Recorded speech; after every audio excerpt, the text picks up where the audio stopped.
I'm going to be talking about children, the new duties of parents, counsel, and the court of the Divorce Act, and the implications with respect to conflict and children's experience of conflict.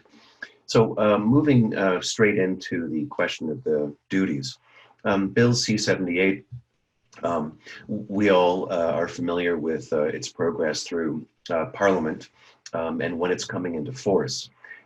There are new duties that are prescribed in sections 7.1 to 7.8 of the bill, and they follow a general theme of the amendments to the Divorce Act that take that child-centered approach that Nick was talking about and really treat of parenting after separation in a different way. So let's get straight into it. So the first new duty appears at section 7.1, and that section talks about persons who have parenting time, decision-making responsibility, and contact, and how those individuals are required to exercise those entitlements in a manner that is, quote, consistent with the best interests of the child. So this is important because, of course, the parties to litigation of the Divorce Act are almost always going to be spouses and former spouses.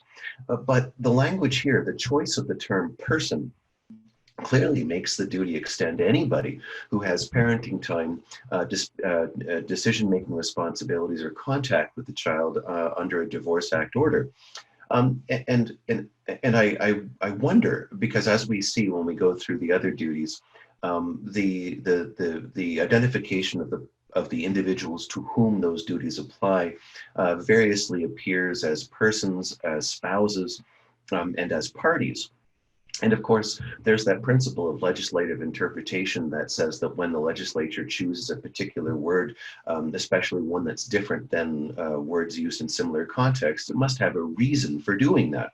And so, it is confusing to me why the government would have chosen the word person at this section, when of course anybody that has a Divorce Act order, whether you're a spouse or not, you're going to be a party.